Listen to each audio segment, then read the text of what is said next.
Hello, everyone. Yep, I'm Rick Hennigan, the developer of Chat Notebooks, and that's exactly what we'll be talking about here today. Okay, so let's get started. So what are Chat Notebooks? I actually forgot to fill out this slide, so what I'm going to do is just cheat here a little bit.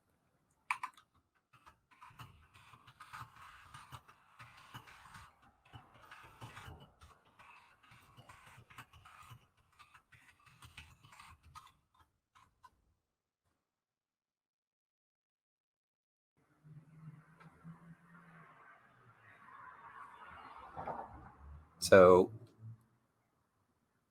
this is essentially what Chat Notebooks are. You've got these cells where you can just enter conversational style text, and you get your answer from an AI. But it is very much tuned for the Wolfram language and Wolfram notebook environment, and it can do a lot more than what you might expect from other chatbots. So here's an outline of the things that I want to talk about today. I'm going to start with the very basics. How do you create a chat notebook? How do you get started evaluating it? Things like that. And then just the fundamentals of how do you work with the interface. So it's a new cell type. Like how do you send it, whatnot? What types of things can you do with it? There are other new cell types that you want to be familiar with. How can you control what type of content is sent to the LLM? Things like that. And then just other various interface related things. Then I'll be talking about personas. So you can think of, depending on which LLM service you're using, which in most cases it's going to be OpenAI for most people, likely GPT-4. A persona is like a layer on top of that LLM model, which basically describes a character, if you will, of who you're talking to and what types of things it can do. Next, we'll be talking about tools, which basically just give the AI a way to actually do things aside from just writing text, reading and writing text. It can do arbitrary computation for you. And then this section, using chat notebooks effectively, if you only pay attention to one section in this talk, make it this one, because there are a lot of things here that I see a lot of people frequently misunderstanding just how LLMs work and making simple mistakes frequently that, I want to kind of try to give you a little bit of intuition how to work around those and understand what types of things an LLM can and can't do. Okay, so the very beginning, how do you create a new chat notebook? So if you're in 13.3 and you have the chatbook Packlet, or 14.0 and later, just by default, you can do create notebook of chat, like that. And here I am in a chat notebook, and I've got this, it starts me out with a chat input cell. But you can also, from an existing notebook, let me magnify this.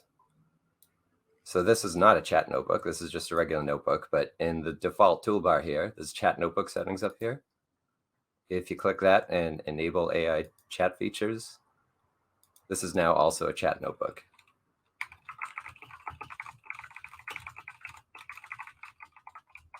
And I can just start chatting.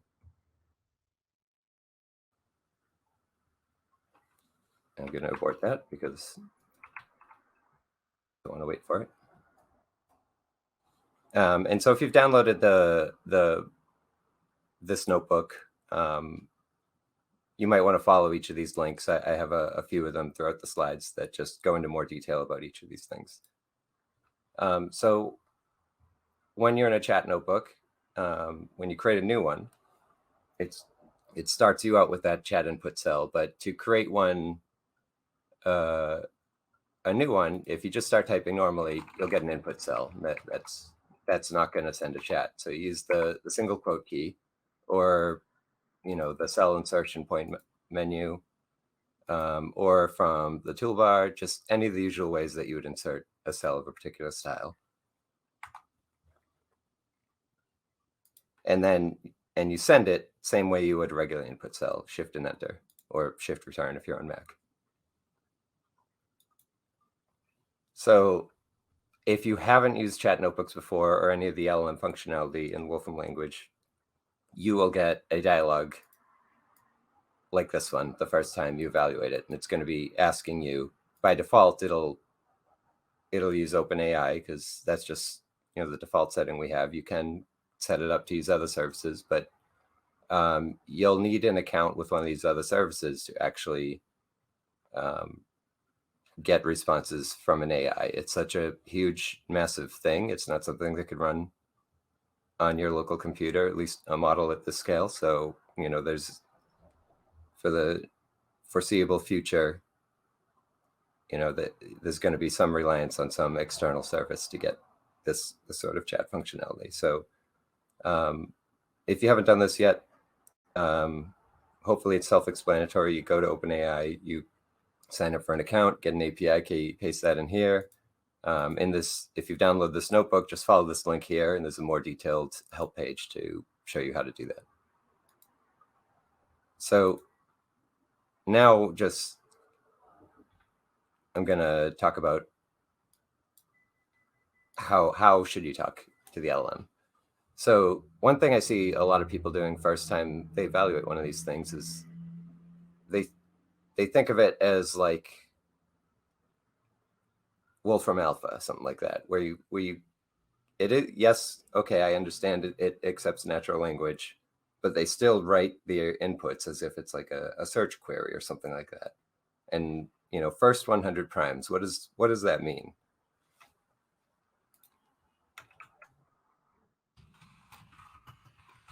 Like, I can say something to the AI, but that's kind of ambiguous. So in this case, it actually did what this one is asking for, but sometimes it doesn't. And you basically just have to ask yourself, if I sent a human this text, would they know exactly what I want? And if that answer is no, you probably want to be more specific. So it's not a search engine. Just talk to it like you would a person. So I see a question, what's the difference between a chat-enabled notebook and a chat-driven notebook? So that's a good question. A chat-enabled notebook is just like a regular notebook. The default cell style is input, and you're expected to do all the same types of things you would in a regular notebook, but you also have chat functionality built into it. The chat-driven notebook is meant to be chat first, but it's not geared towards Wolfram language or Wolfram notebooks. So it's just supposed to be like, if you just want to chat with the AI about, arbitrary topics, you want to use a chat-driven notebook. If you want to talk about Wolfram language specific stuff or, coding, things like that, you want to just use a chat-enabled notebook.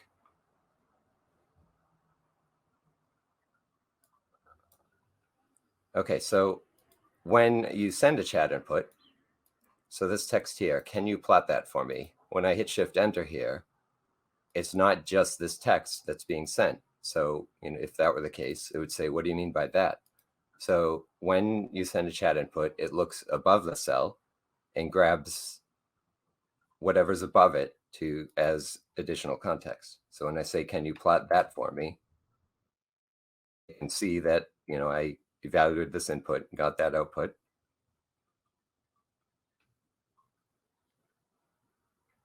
And it knows what to do with that.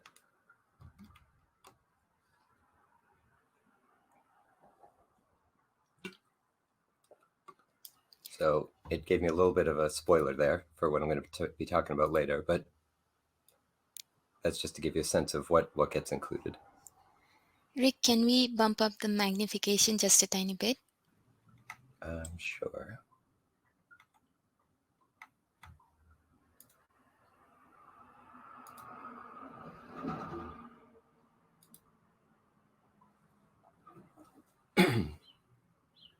Okay, so this is the same idea. I can say, what's the value of X here? And it knows because it can see that I evaluated that before. It's 93. So if you don't want it to look at content you have above the cell, let's say, you have unrelated work up there or whatever, or something that you just don't want to send over the internet to some external API, you can actually block out certain content from the notebook using what are called chat delimiters here.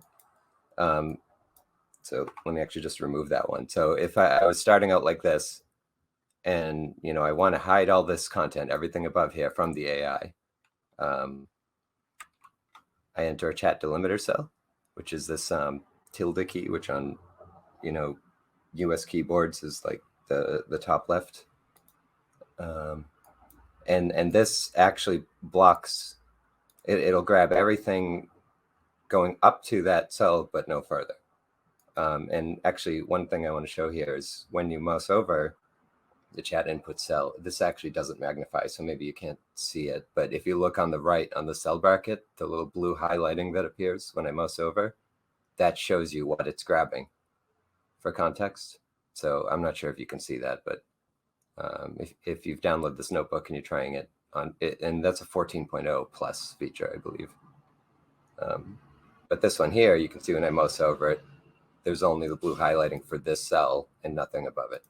So, if I ask the value of X, even though it's right there in the notebook, it just doesn't know what I'm talking about. Things are running a bit slow right now, but that's kind of expected because of the time of day. This is kind of peak hours. It's usually faster.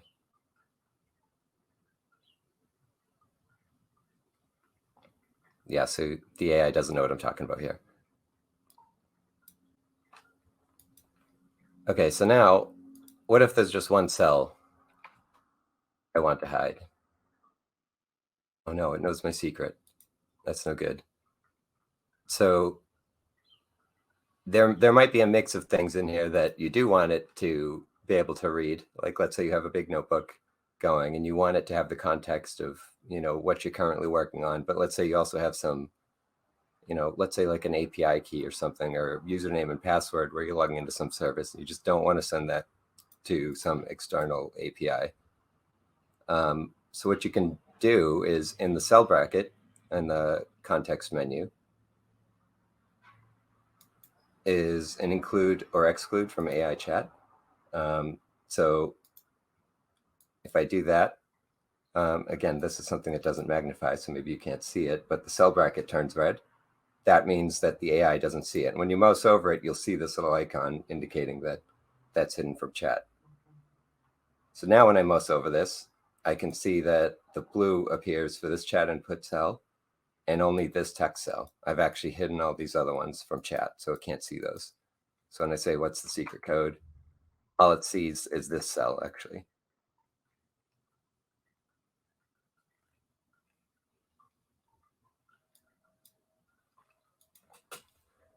So another thing you can do is regenerating outputs. So one thing that is important to know about how these LLMs work is each time you evaluate it, unlike some deterministic code that you're evaluating, you can just keep reevaluating your notebook and get the same outputs every time. Assuming you're not using things like random number generation or things that are sensitive to like the date and whatnot. But let's say you don't like the output of the LLM and you want it to try again, you just reevaluate it.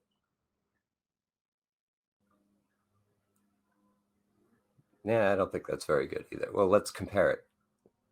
It actually saves previous ones and you can cycle through them. So if you want to try a bunch of times, you can do that and then just switch to the one that you like the best.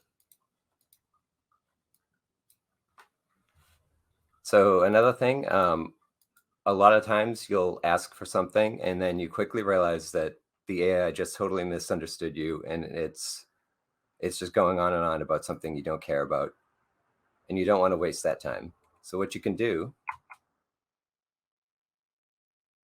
is over here, if you mouse over, you get a stop button. You can click that, and it'll just stop the chat and just take what it's generated so far and just leave it there. You could also abort the evaluation. So, it's Alt period on Windows and I believe Command period on Mac, I think. That also does the same thing. But that's something that you always want to do if you realize early on the AI is just doing something you don't want. Just stop it. No need to waste all that time while it rambles on.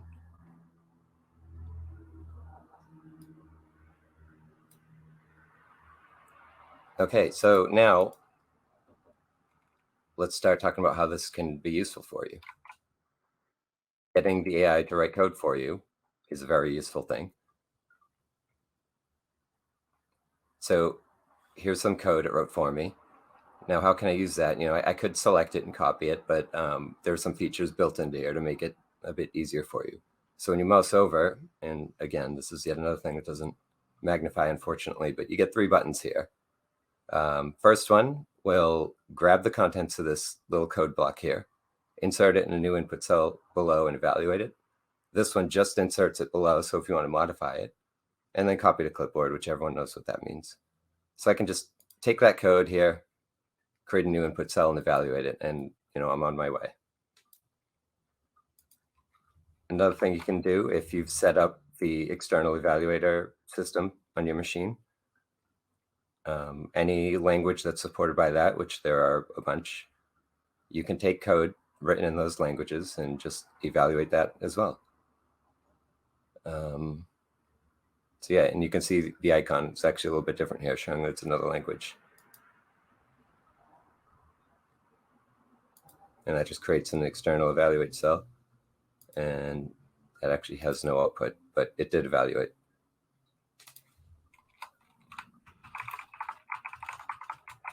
Yeah, see? Okay. Now, apart from generating code, actually, see a question here. Can the Wolfram AI also write code for R? Yes, it can write code for any language you can think of. Even if it's not supported by the external evaluate system, it can still write the code for you, and you can copy it and paste it to whatever other environment you want, which is also a useful thing to do. I actually do that sometimes for C. I might be writing C code for like a library function that I'm going to hook into Wolfram Language, like in another editor though. But I'll ask in a chat notebook and then use that copy button and then get it into my other editor. So it's not just code that can be generated for you, just arbitrary formatted notebook structures as well. So you can see here, it's writing up a report for me and formatting it. To get this out, so you can see this is all in one big cell here, and it kind of has its own special formatting. There's a little menu at the top right of the chat output here, where there's something that we call exploding cells. So you can do it in place, duplicate, or copy them. What I'm going to do is copy them right now.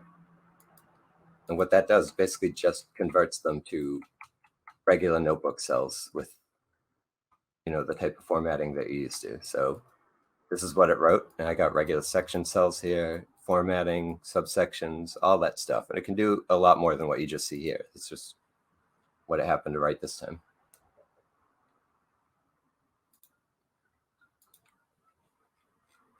So not only can you use it to write code, but also your formatted documents, things like that. So another thing that's useful here is this sort of inline code that you can insert. So there might be something like, actually, let me just show. So use the backslash key, and it creates this little input field.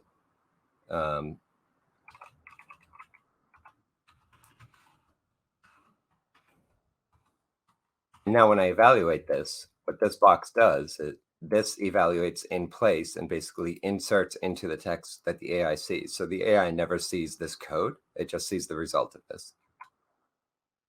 So where this type of thing comes in is really useful are things like, let's say you want to talk about the contents of, some document or whatever, like a big PDF file. You don't want to just copy and paste the full contents of that into your notebook just so the AI can see it. You could just in here have an import, document.pdf and say, summarize this for me or whatever, something like that. So it's just an easy way to represent something that evaluates to something large in a nice compact way. Okay, so personas,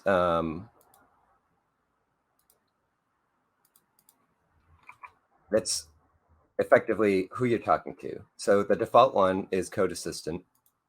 And in general, that's almost always who you want to use. But you can also, from the menu here, choose a different one from there's some built-in defaults. You can get some more, but switching the persona basically changes the character and how the AI responds. Even though it's still the same model, I'm still talking to GPT-4 here. It's now behaving very differently. So what are they good for? So each one has different abilities and different tendencies of what types of things it can do and talk about. Code Assistant, when in doubt, just use this. There's Code Writer, which I don't. In general, I wouldn't actually recommend using this if you want to write code. There's a bit of a technical reason why, but in general, Code Assistant will produce better code than Code Writer. And there's a weird reason for that, and if there's time later, I can explain that. But if you want simple code quickly, CodeWriter is good for that. Plain chat, which this is the persona used by chat-driven notebooks, which we talked about earlier. This is the one that it doesn't know that you're doing anything related to Wolfram products at all. So it doesn't realize that you're in an environment where you can evaluate Wolfram language code, things like that. That's good if you want to, chat about, one of your hobbies or something like that, or just something that's not related to Wolfram products. And then the raw model is no prompting whatsoever. So it gets no instructions about how to format its outputs. So chat notebooks can format things in pretty ways. It doesn't have tools, so it can't evaluate things for you and whatnot. But that's useful if you want to test and compare the capabilities of the raw models. So let's say you want to compare, a model from Anthropic like Claude against GPT-4, things like that. That's fairly useful. You can get more personas through the prompt repository. I'm not going to spend too much time on this. There's documentation about how to do these things. And there are key bindings for how to interact with these things as well. So before you saw that I used the menu to select this, but you could also use the @ sign to reference them directly, and it'll automatically, when you do that, it'll automatically download and install that persona for you from the prompt repository. But you also get these modifier prompts, which are this basically represents a bunch of text that explains to the AI how it should be responding in certain ways. So this one, explain like I'm 5, is basically just that. It has text explaining that, when you respond, you should act as if, the user is a 5-year-old child and make things simple, stuff like that. So rather than having to write out, that whole prompt, you just use one of these little tokens, and, it's just a convenience there. And then there are these function prompts, which, there's a lot more types of things these can do that, it's kind of out of the scope of what I'm talking about here today. But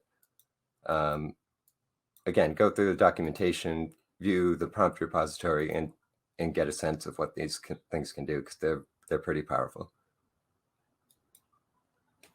Okay, tools. This is the magic. So what are tools? They're specialized functions that can be used to perform specific tasks. Oh, thank you, that's great. So Code Assistant, for example, has 4 tools by default, which lets it search documentation, look up documentation pages. So there's 2 of them related to documentation. There's one for evaluating code and another one for getting results from Wolfram Alpha. So it's not just like going to another chatbot and having a conversation of text back and forth. This AI can do things and interact with the world. And then when it makes a tool call, yes, what's the square root of 25? You get these formatted boxes out here saying what tool it used. And if you click on it, you can open it up and see exactly what it did.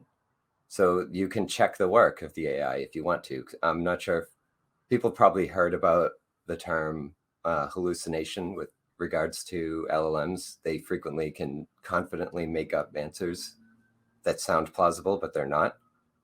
This is really important to have something like this where you can actually verify that it did the right thing here.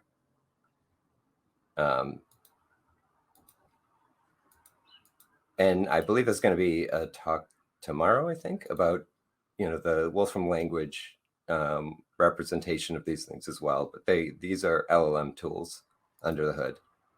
And you can view the documentation for those if you're interested in how they work. And different personas can have different tools. Like this is plain chat. It does not have the Wolfram Language Evaluator or Wolfram Alpha, things like that, but it can search the web for you. And oh, wait, nope, I think I accidentally turned it on for this one. Yours will not have that. Okay.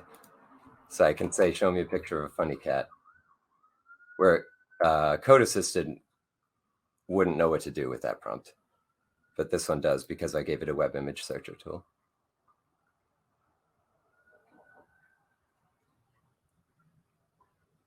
Yeah, I guess that's pretty funny. And there are 7 default tools that come with chat notebooks. And different personas will use different subsets of those, depending on what they're optimized for. But you can also have personas that come with their own tools that no other personas would have. Like this is one that I've been working on. I haven't submitted it yet, so you can't get this yet. It will be in the prompt repository soon, but this has its own tool that lets it generate images, and it acts like a painter. So, I can say, ask for an image, and it uses a tool called Art Skills, and it produces this kind of thing. But that'll be in the prompt repository hopefully soon. I'm just working on some finishing touches there. So now, this is the important stuff that I want to talk about, using chat notebooks effectively, like how to get the most out of them. So there are a bunch of different settings you can set, and there are different scopes that they can be set at. Global preferences are persistent, and they just set up the defaults for all your chat notebooks everywhere. Whenever you open a new chat notebook, it's using your global preferences. But you can also customize them at the notebook level, the chat block level, which the chat block is something that is separated by those chat delimiter cells that we talked about earlier. Or you can change them for individual chat cells. So in the preferences menu, you just go into the AI settings tab and you have all of them in there. And this is where you can choose your default persona from the ones you have installed. You can choose which service you're using. By default, you'll see 3 of them. There are more coming, a lot more. But right now we have OpenAI, Anthropic, and Palm. And then there are, a bunch of models for each service. But, there are multiple tabs as well. So you can manage your connections to each of those services as well. Like if I were to disconnect any of these, next time I evaluate it, I would get that prompt to insert an API key again. Things like that. But you can also manage your personas that you have installed, and also tools. So you can see the default tools, and you can manually override which personas have access to them. So you can turn them on and off. So if you don't, like the way I set up the defaults for a particular persona, you can override them here if you want. But you can also, in addition to the preferences panel, you can set it for just at the notebook level, for example. So I can choose the persona for this notebook. I can choose the model. I can change some of these other settings, things like that. But you can also set it for the cell level. So you get a similar menu there, and also the chat block level. So like if I change my persona at the chat block, all of these are using that persona.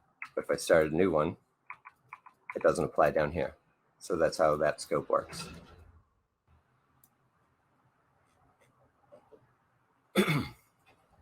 So just to briefly go over some of the settings you can use here. Automatic assistance. This is useful for beginners. Let me magnify this real quick. So if you turn that on in a regular notebook, which I've done at the notebook level here, and let's say you're just evaluating some code, and you're not really sure what you're doing, and you're making a lot of mistakes because you're new to the language, things like that, it's really useful to turn on the automatic assistance, because what you get is this automatic help that can pop up when you make a mistake. And the AI is actually the one that determines when you make the mistake, because that's something that is very difficult to write code to automatically detect using heuristics, things like that. Like just the fact that there's an error message doesn't necessarily mean you did something wrong with your code. It doesn't necessarily mean that you got output you didn't want, things like that. But the AI can understand the context. So I got that error message. It realized I did the wrong thing, and it suggests something I can do differently. Great. That's what I wanted. And when things are going well, it doesn't pop up yelling at you. So it's good for just a little bit of extra guidance for new users who are starting out.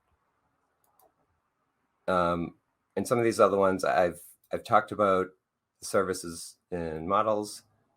Ideally, as long as you have access to it, GPT-4 is going to give you the best results, not only because it's arguably the most capable model out there, but chat notebooks, the development has been very focused on making it work well with GPT-4. I have done some work to make it, to address some of the weird behavioral quirks of other models from other services, but not anywhere near on the level that I focused on GPT-4. So just my advice is use GPT-4 and you'll get the best results. But there's also GPT-4 Vision, which if you have access to that, I would suggest absolutely using it. I'll explain more on that in a bit. And then some of these other things, in the preferences, there's little pop-up tooltips explaining what they do. So I would suggest looking over those for more details. It just lets you customize the whole experience a bit. So Multimodal Chat, this is the GPT-4 Vision model. So this is kind of fairly newer feature of chat notebooks, and it's an awesome one if you ask me. So notebooks are awesome because it's not just text and code. You can drop all kinds of rich formatted stuff in there and it all just works. But also now with the introduction of these multimodal models, you can now chat with an AI about images directly.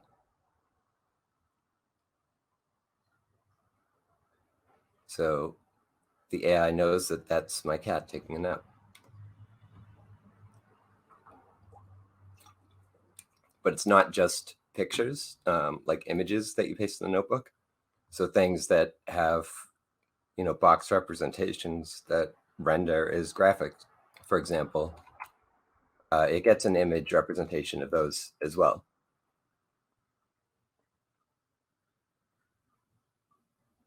However, looking at the image you provided, it seems to be a shade of blue.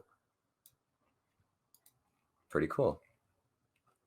And then this also lets it visually understand the outputs of its tool calls. So when it makes this tool call to evaluate something, if that's a graphical output, GPT-4 vision model doesn't see just the pure text representation of that output. So if it's not the GPT-4 vision model, it's going to be something that just it's almost like it's in a standalone kernel without a front-end notebook. It's seeing text, which that doesn't tell you if the thing looks right. The GPT-4 vision actually looks at it. It knows it evaluated something. It was a random color, so it didn't know beforehand what that was going to be. And then when it looks at it, yep, that's kind of blue. Okay, so managing chat history. This is an important one. This is very important. This is something that's not going away anytime soon. LLMs make mistakes often. And developing an intuition of how and when they make those mistakes is one of the best skills you can have these days if you're working with LLMs, because you can sort of anticipate them and kind of modify what you're saying to avoid them. But the worst part about LLM mistakes is once they appear in the conversation, it can actually lead to a bad state where it actually becomes more likely to make more mistakes and worse ones. So it's very important to try and avoid those if you can, but get them out of your chat history whenever possible if they are made. Yeah, okay, so for example, I actually, this is kind of a synthetic example. I kind of manufactured this one by editing outputs, just because usually when the LLM makes a mistake, it's usually this, a big mess of it trying to figure something out that it can't. And just to make this compact, this is just, a fake one that I crafted here just for an example. So here's an example where like I would have wanted it to make the tool call. Let's say it didn't and just tried to make up the answer. And that's something that will happen sometimes. And that's something you need to watch out for. And if you know that it could have made a tool call and it didn't, first thing I would do is go back and say, use the evaluator tool and then reevaluate it. But in this case, let's say I just kept going and it just made this kind of mistake twice in a row. What do you suppose happens this third time? I've actually evaluated this one 5 times just to show that it will consistently make this mistake because it sees in this chat history that it's doing this sort of thing. It's going to keep doing it because it's in the chat history. Now, what do you suppose happens in a fresh chat where there's no history of it making a mistake like that? It does the right thing. And it consistently does the right thing.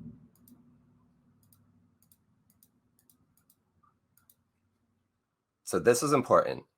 If it makes a mistake and you just keep going on, you're basically contaminating the conversation to the point where stuff that's coming after that is going to be,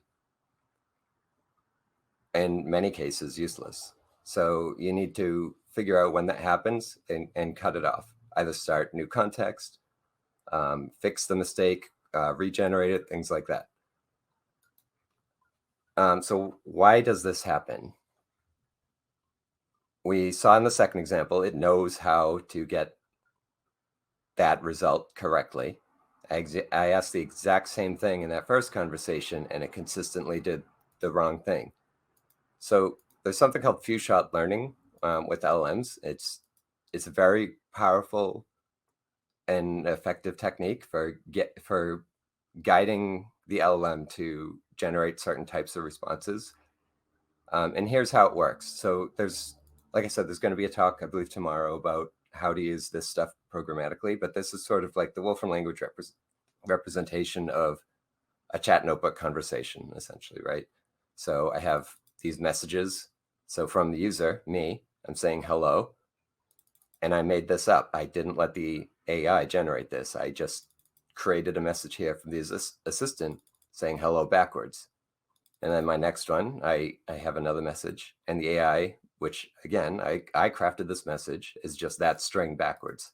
So this is kind of just demonstrating by example, like this is how this method works for prompting, where, you know, show it how it should be responding a few times, and then from there, it kind of just takes over on its own. So I say, hey there, and it doesn't respond as if, you know, I'm actually just saying hello. It sees that because in this chat history, it's responded this way several times, it's going to keep doing that. Now, if I were to do that with a clean chat history without that, you know, demonstrating that I want it to respond in that certain way, it's just going to respond normally. So when you have a chat history that has a mistake in it, is it actually possible for the LLM to know if that's a mistake that it made that you don't want it to make, or if it's something that you've put into the chat history because you want it to act that way? It can't know.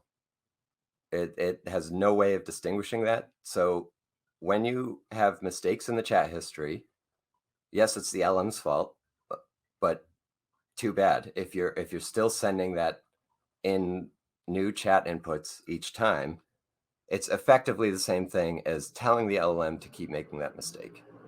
So this is the most important takeaway here.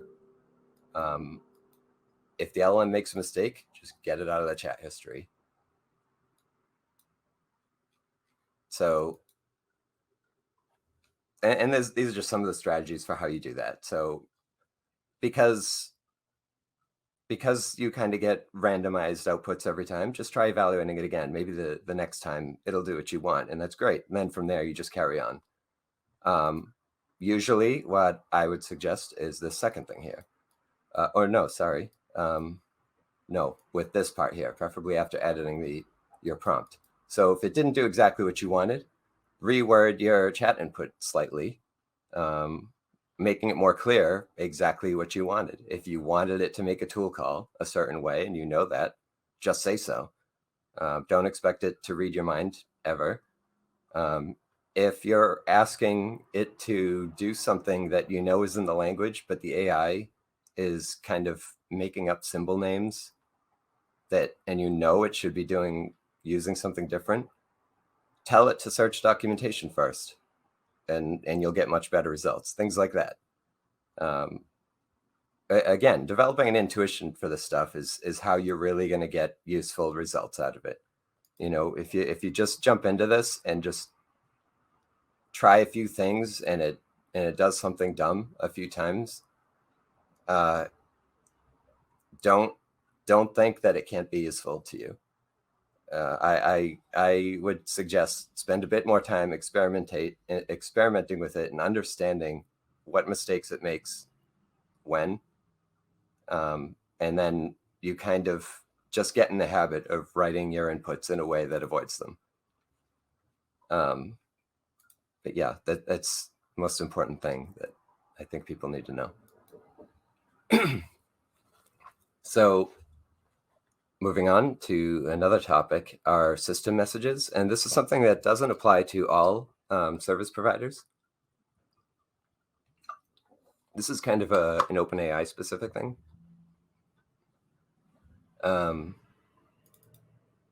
So in general, you know, if I ask a question like this, it almost always responds with something like this. There's going to be some variation, but you know, it's usually going to use the evaluator and get that result. But let's say I wanted to always use Wolfram Alpha. I can insert the system message here, which, you know, you can use the same single quote character, but you press it 3 times. So once is a chat input, twice is side chat, which I'm actually not talking about here.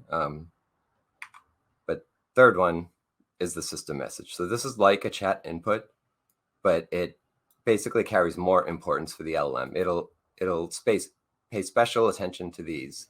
And generally, you want to put them at the beginning of your chat context. So like right after a chat delimiter or at the top of a notebook, things like that. And you just use them for special instructions, like things that you want it to keep doing for that conversation. So, for this example, keep using Wolfram Alpha.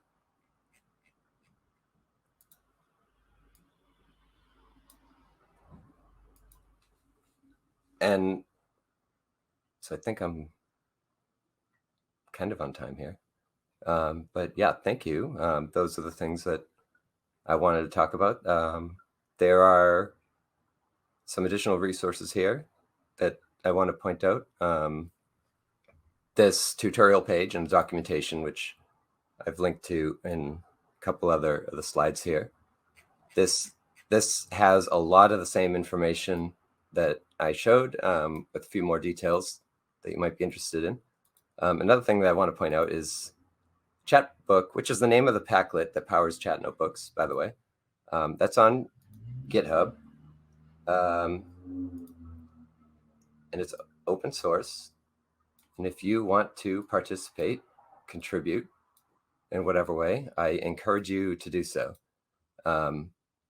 And however you do that is up to you. If you're not, if you don't want to get into technical details writing code and pull requests and things whatnot, you can still contribute by submitting issues, which, you go in here. If you have a bug, for example, and you want to tell me about it, please do so. I will see it, and often I fix them pretty quickly, but also use it for suggestions. If there's something that you'd like to see, a feature, things like that, you can submit issues here for that as well.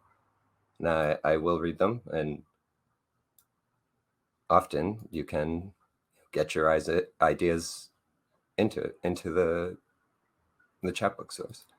But also, it's on the Packlet repository as well. So the version that everyone gets by default, those updates happen less frequently, and those are more, rigorously tested by QA and all that. But if you want the latest, greatest versions, you can also install the version from the Packlet repository whenever you'd like. That is a much more experimental version, so you're much more likely to get bugs. But if you want to try out latest versions, regardless of whether or not it might break, go for it.